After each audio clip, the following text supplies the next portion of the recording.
My daughter decided to leave me behind and move in with her cheating mom and her new rich husband. Yet 8 years later, I turned up at her wedding, but she announced a broken failed father like me can never make things right and shut the door on me. The next day, she called me in panic, telling me that her mom and stepdad slammed these papers in front of her and now she needs my help to pay the $50,000 she owes them. The day of my daughter's wedding wasn't supposed to feel like this. Weddings are meant to be celebrations of love, hope, and family. But as I stood outside the grand venue, clutching the gift I had bought with my last paycheck, I felt none of those things. I wasn't invited. She had made that abundantly clear when the invitations were sent out months ago. But I thought maybe seeing me there might make her feel something. The venue was dazzling. Luxury cars lined the parking lot and the manicured gardens looked straight out of a movie set. I stayed on the edge of the crowd, keeping my distance from the formally dressed guests who chatted and laughed as they entered. I wasn't dressed for the occasion. My suit was years old, worn only on rare formal occasions, but I had pressed it as neatly as I could. Even though I wasn't a part of her life anymore, I just wanted to see her happy, perhaps even catch a glimpse of her smile. I didn't enter the venue. I waited outside. When the moment came, I saw her step into the hallway. My heart ached. She was beautiful, radiant even, in her gown, walking arm in arm with her mother's second husband. The man looked every bit the part of the proud father, beaming as they made their way towards the grand entrance. That should have been me. But instead, I stood in the background, invisible to everyone except one person. Her. Her eyes met mine for a split second and her smile vanished. She stopped, turned on her heel, and marched towards me with anger radiating from every step. My heart sank. I opened my mouth to explain, but she didn't give me the chance. Her voice, cold and filled with contempt, carried over the of the crowd. She said I had no right to be here, that I broke and failed. Father, like me, didn't belong at her wedding. I tried to speak to tell her I just wanted to see her on her big day, but she cut me off telling me to leave before I embarrassed her further. Then, as if to drive the knife deeper, she turned her back on me and made her grand entrance while smiling at her stepfather, and the door slammed shut as she walked in. I stood there for a moment, stunned. Everybody heard what she said. I turned and walked away, clutching the gift that would never reach her hands. My footsteps felt heavy as I left the venue, her words replaying in my head over and over again. Broke, failed, no place in her life. When I got home that evening, the small apartment felt emptier than usual. I sat on the worn couch, staring at the box wrapped in simple paper that now seemed utterly pointless.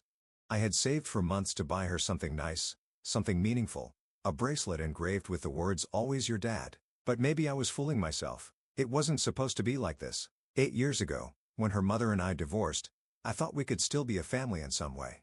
I didn't expect it to be easy, but I believed our bond would survive. She was 14 then, just starting high school. I remember sitting her down explaining that I would always be there for her no matter what. She didn't cry. She just asked if she could live with her mom. I didn't blame her at first. Her mother's new husband was everything I wasn't: wealthy, successful, and able to provide a life I simply couldn't. They moved into a large house in an affluent neighborhood, while I struggled to afford a 2-bedroom apartment on the other side of town. I worked long hours at a job that barely paid the bills, and I knew it showed. I was tired, stressed, and sometimes bitter, but I still tried. I showed up to her school events even when I wasn't invited. I sent her texts and called her regularly, even though most of them went unanswered. On her 16th birthday, I bought her a pair of earrings that she'd wanted for months. When I handed them to her, she barely looked at me before saying her stepdad had already bought her something better. That was the beginning of the end. Over time, her responses became colder, more distant, until eventually they stopped altogether. She didn't come to visit me anymore, even on holidays. Last time I saw her before the wedding was at her high school graduation. I wasn't invited to the ceremony, but I managed to catch her outside afterwards. I wanted to tell her how proud I was, but she barely acknowledged me before walking away with her mom and stepdad. The years that followed were some of the hardest of my life. I worked 2 jobs at one point, trying to dig myself out of depression. I had no family left except for her, and yet she had chosen to leave me behind. I spent countless nights wondering where I had gone wrong, replaying every argument and moment of weakness, convincing myself that if I had been stronger, wealthier, or better, she might have stayed. And yet, I never stopped hoping. Every birthday, every holiday, I waited for a call that never came. I told myself that one day, she would see that I loved her more than anyone else ever could. That's why I went to the wedding, even though I knew I wasn't welcome. I thought maybe for just one moment, she might see me and remember the father who used to tuck her in at night and tell her bedtime stories. But now, sitting in the quiet of my apartment, her words ringing in my ears, I realized how foolish I had been. She had made her choice a long time ago. I wasn't her father anymore, not in the way that mattered to her. I placed the unopened gift on the table and leaned back, staring at the ceiling. The pain was unbearable, but I knew I would survive it. After all, I had been surviving it for years. The morning after the wedding, I woke up with a weight on my chest that felt almost physical. I barely slept, haunted by the memory of my daughter's furious words and the way the door slammed shut in my face. Her voice echoed in my mind, calling me a broke and failed father, making it clear I didn't belong in her life. I made my coffee and tried to distract myself with the morning news, but it was impossible to focus. My phone buzzed, interrupting my thoughts, and when I glanced at the screen and saw her name, my heart stopped. For a moment, I just stared at the phone, unsure if I even wanted to answer. After years of silence, after the humiliation of the previous day, what could she possibly have to say? Against my better judgment, I picked up. Her voice hit me like a slap, panicked, trembling, and starkly different from the cruel tone she used at the wedding. She didn't waste a second with pleasantries. She said her mother and stepfather had confronted her after the wedding and handed her a stack of documents. The documents detailed every single expense from the wedding venue, catering, flowers, dress, everything, and totaled $50,000. Now they were demanding that she repay them in full. She said they weren't interested in partial payments or any sort of negotiation. If she didn't repay the full amount soon, they were prepared to take legal action. She sounded desperate, confused, and completely blindsided. I leaned back in my chair, gripping the phone tightly as anger bubbled up inside me. The same people she had chosen over me, the ones who had replaced me in her life, were now turning on her when she needed them most. And now, after everything, she was turning to me. I didn't even try to hide the disbelief in my voice. I asked her why she thought I could help. Just yesterday, she'd made it clear that I was a failure, a man who had no place in her life. Her voice cracked as she admitted that she hadn't known what she was saying, that she was overwhelmed. She said she hadn't meant it, but I could hear the hesitation in her words. I told her that she could ask her husband for that money. She explained that she had told her husband from the beginning not to worry about wedding expenses because her mother and stepfather would handle everything. Now she couldn't go back on her word. She admitted that she'd assured him they wouldn't have to spend a dime because her parents were generous enough to cover all the costs. I asked her why were they behaving in such a way. I didn't understand. I thought she had a good relationship with them. Her tone grew bitter as she recounted how her mother had initially opposed her marriage. Her mother thought her husband wasn't good enough, that he wasn't rich enough to provide the kind of life they expected for her. For months, they fought over it, but she had believed her mother had finally come around and accepted them. Now it was clear that acceptance came with strings attached. She said they didn't have any student loans. They had been lucky in that regard, but they were newlyweds. They were trying to save money to start a family, and the idea of throwing away $50,000 was unimaginable even if they had it, which they don't. She tried to make me understand how much they were counting on building a secure future for themselves and their future children, my grandkids. I felt my stomach twist as she used the word grandkids as if that was supposed to soften me. I couldn't help but think about how little she had cared about my place in her life until now. I reminded her of the things she'd said to me at the wedding, of the way she'd humiliated me in front of everyone. I asked her if she still thought I was a broken, failed father who could never make things right. Her silence spoke volumes. After a moment, she stammered out an apology. She said she hadn't meant it, that she'd been angry and overwhelmed. She begged me to understand that she hadn't really thought about what she was saying, that it wasn't true, and she said she was calling me now because she had nowhere else to turn to. Her words hit me hard. I wanted to hang up, to tell her that this was her problem to solve. But the part of me that had always loved her, that had tried so hard to stay in her life, wouldn't let me. I asked her why she didn't go to her husband for help. Surely, if they were planning to start a family, they could find a way to handle this together. She said he didn't have that kind of money, and she couldn't bear to put this on him after everything they'd been through. Her voice cracked again as she started crying, and she said she didn't know what else to do. She said she knew she had hurt me, that she had made mistakes, but she needed my help. And she begged me, saying she didn't want to ruin her marriage over this. She said she had been naive, trusting her mother and stepfather, thinking they had accepted her and now she was paying the price. Hearing her cry brought back memories I hadn't thought about in years. I remembered the little girl who used to run to me with scraped knees, who trusted me to make everything better, but that girl was gone, replaced by someone who had pushed me away time and time again. I told her flatly that I didn't have that kind of money, and I reminded her of the life I had been living alone in a tiny apartment, barely able to save much. I told her I didn't have $50,000 lying around to bail her out. She sobbed into the phone, begging me to reconsider. She said she knew I didn't have much, but anything would help. She said she'd pay me back and that she'd do whatever it took to make this right, and I told her I would think about it. My tone was calm, but inside I was anything but. Part of me hated myself for even considering it after everything she had put me through. After all the pain and humiliation, did I really owe her anything? Before she could respond, I ended the call and I sat there in the silence that followed, her pleas still ringing in my ears. My heart was heavy with the weight of a decision I didn't know how to make. What should I do? Update 1. After I hung up the phone that day, I felt exhausted. I sat back in my chair, staring out the window as her words played on repeat in my mind. For years, I dreamed of hearing her voice again, but not like this. Not filled with desperation and panic, but with the warmth and love I remembered from when she was younger. Yet, here we were. I tried to push the thoughts away, but they clung to me, demanding to be acknowledged. The truth was, I had spent the past 8 years trying to move on, trying to heal from the pain of her choosing her mother over me. When the divorce happened, I knew things wouldn't be easy, but I had never imagined she'd cut me out so completely. For years, I blamed myself, and I asked myself if I could have done more if I had failed her somehow. I thought about the arguments her mother and I used to have, the bitterness that filled our home long before the divorce. I wondered if she had absorbed all of that negativity, if she had internalized the way her mother spoke about me and let it color her view of me. But as time went on, I began to see things differently. I realized that I had done the best I could with what I had. I wasn't perfect, but I had always loved her and tried to provide for her, even when money was tight. I was the one who stayed up late, helping her with school projects, and who drove her to soccer practice when I could, and who made sure she had everything she needed. When the divorce happened, I fought for custody. I wanted her to stay with me, but the courts favored her mother. Her mother's new husband with his flashy car and big house made me look like a joke in comparison. I couldn't compete with that, and I knew it. When she chose to move in with them, it broke something inside me. I spent weeks trying to understand it, trying to accept it. I told myself that she was just a kid, and she didn't know what she was doing, but the pain didn't go away. And when she stopped returning my calls, when she stopped visiting altogether, I realized that I had truly lost her.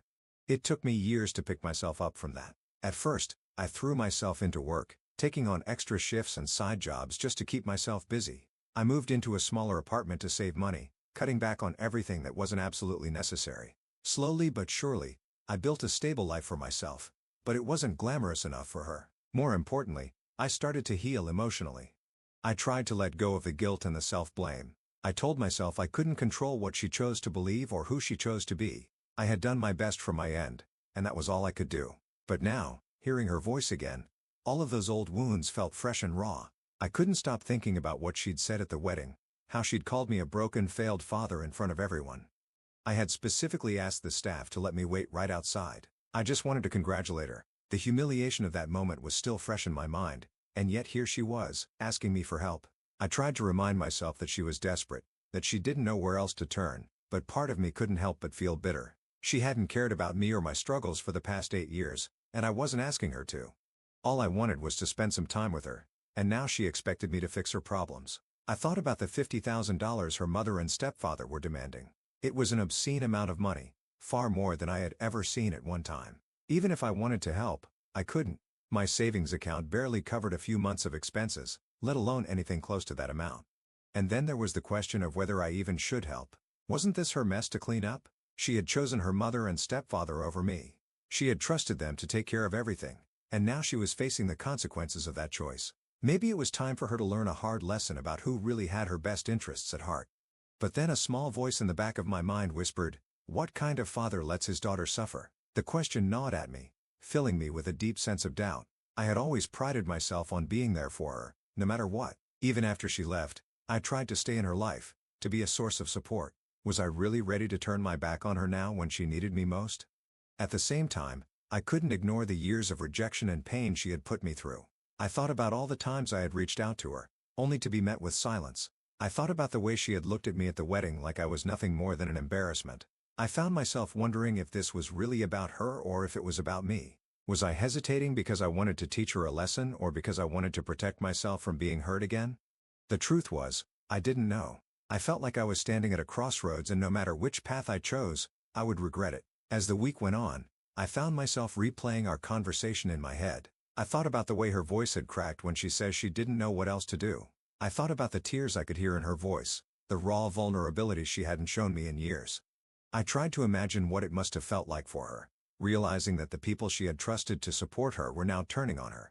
I thought about the weight of that $50,000 hanging over her head, about the fear and uncertainty she must be feeling. And then I thought about her husband, the man her mother had deemed unworthy because he wasn't rich enough. I wondered what kind of pressure this was putting on their new marriage and how they were supposed to start their lives together with such a massive debt hanging over them. By the time the sun started to set, I still didn't have an answer. All I knew was that I couldn't ignore her call for help. Whether I decided to help her or not, I owed it to both of us to make that decision carefully. I wanted to help her deal with her problem, not because I was being asked to fix her problems, but because I was being given a chance to show her the kind of man I really was. Update 2. It's been a few weeks now since I last heard from her. The phone call and the desperation in her voice was still fresh in my mind. I was left with more questions than answers. She had told me everything about what happened after the wedding. Her mother and stepfather had come at her with those documents demanding $50,000 for the wedding expenses. I could barely contain my anger when she first said it. It felt like betrayal all over again, but it was the first time in years I had heard such raw panic in her voice, the kind of panic that made me wonder if I was just letting her get away with everything. But now, the situation seemed different. Her mother had always been manipulative, but the stepfather was a different breed. He wasn't the charming man I used to think he was. If anything, he was just a figurehead in their empire of wealth and privilege, standing by while her mother did the dirty work. It wasn't hard to figure out what was going on. My daughter had grown up with that image of success in her mind, and now for the first time, she was seeing its price. I hadn't decided yet what I was going to do, but it was time to face them. So I set up a meeting. It wasn't something I looked forward to, but I had to do it. I needed to understand exactly how deep the hole was that they dug for her. If there was any way to help her out, I had to know. As I walked up the grand steps to their mansion, I had to force myself to remain calm. The house was imposing and pristine. Her mother was the same too, sharp, cold, always calculating. Her stepfather, on the other hand, was quiet, watching from the sidelines like always. When we sat down in their luxurious living room, the tension was palpable. The mother wasted no time. She started off with a tone that had no room for empathy, saying that my daughter had agreed to the terms. She was an adult now and needed to learn responsibility. There was no pity in her words, no softness, just a cold reminder that my daughter had signed the documents. She had to face the consequences of her actions, she said, as though it was some grand lesson in life. Her stepfather didn't say much at first. He sat back in his chair, arms crossed, avoiding eye contact, but his presence was as imposing as ever. I couldn't help but wonder what he was really thinking. He'd known her since she was a child. Did he have any compassion left for her, or was he just playing the part of a husband afraid of angering her mother? It wasn't until I asked exactly what were the terms of the documents that things started to get interesting. They hadn't told me anything about that detail, and I wanted to know how far they'd really gone. I turned to her stepfather, trying to keep my voice steady as I asked about the agreement. His response was as expected, vague and dismissive. He said it was just a formality, a way of making sure everything was handled properly, a basic loan agreement, but I wasn't buying it. There was something more to this, something that didn't sit right with me. It was my daughter, though, who started to crack under the pressure. She was quiet at first, but as the conversation wore on, she began to defend herself. She blamed me for not being better when she was growing up. She said I wasn't there for her when it mattered, that I had failed her. I could hear the anger in her words, but there was also something else, a deep hurt, like she was trying to convince herself that I was the problem, not her choices. I didn't get angry though. I kept my voice calm as I told her that what she had done to herself wasn't just a result of me not being there, that she had chosen to cut me out of her life. She had signed that agreement. Did she really think they would just forgive her debt after that? She had never mentioned it to me. I didn't know what she expected, but it wasn't the kind of debt that just disappears because she was caught off guard. Her face fell when I said that. It wasn't the reaction I'd expected, but I could see the shame in her eyes. She was like a wounded dog. Still, she wasn't ready to let go of the idea that she was a victim. Her mother, of course, jumped in saying I was just trying to play the hero. She didn't like me questioning their methods, but the truth was I wasn't buying into their act anymore. I wasn't going to let them pull the strings and control everything. My daughter needed to understand that. I couldn't stand it anymore, so I pulled the stepfather aside, away from the conversation. I knew this was the only chance to get through to him. I asked him directly, wasn't there any compassion left for my daughter? He had watched her grow up. Surely that meant something. He sighed deeply as though he was wrestling with something inside him. He told me that he didn't want to do this, but he also didn't want to upset his wife. That was his only excuse. I couldn't believe it. He was more afraid of her than he was of doing the right thing. He confessed that her mother had been crying about the wedding for days. She was still angry about my daughter's choice of husband, and it was tearing her apart.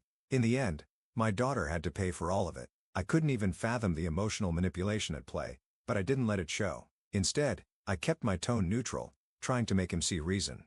I told him that we could work something out. I asked him if he could agree to let my daughter pay the debt in installments. Surely, that was reasonable. He didn't like that idea, and we negotiated. I tried to get it to be a monthly installment, but he was adamant that there had to be a payment every week or her mother would lose it completely. I didn't like it, but I could see no other way out. I reluctantly agreed. Every week it would be tough, but at least it was something manageable. Walking away from their mansion was harder than I'd expected. I couldn't shake the feeling I hadn't done enough, but I had done all I could. My daughter was an adult now. I had to let her make her own choices even if it meant accepting the consequences of those choices. As I stepped out of the mansion, I realized that no matter how much I wanted to protect her, there was nothing I could do to fix everything. My daughter had to face her own reality, and maybe she would learn from it. Update 3. A month had passed since the confrontation at her mother's mansion. Things had settled down, at least on the surface. I'd gone back to my usual routine, focusing on my work and trying to put the whole situation behind me. But the weight of it lingered, especially the sense that my daughter still hadn't truly understood everything. I hadn't heard much from her in the weeks following our meeting, and part of me thought that maybe this would be the end of it, that she would just go back to living the life she had always known, and I'd stay out of it. But when I got the call, I knew something had changed. She sounded different. There was no panic, no defensiveness, just a quiet, almost hesitant tone. She asked if we could meet. I agreed. When she showed up at the small cafe I picked, she looked like someone who had finally woken up from a long sleep.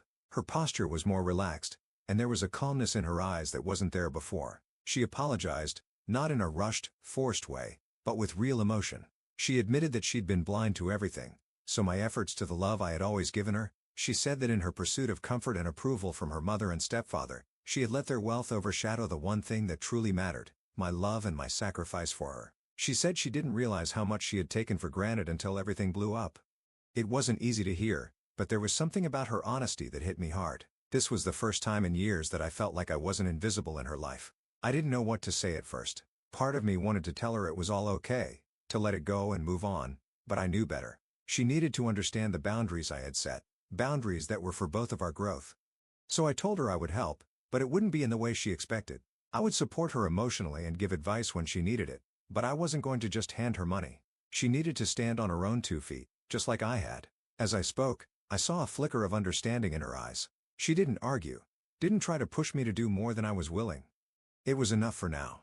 We had a coffee. I handed the wedding gift to her, and I told her she could sell it for a couple of thousand at least. She looked guilty, but said nothing except a meek thank you. After a while, she stood up to leave, but before she walked out, she turned around and gave me a smile, one that was real this time.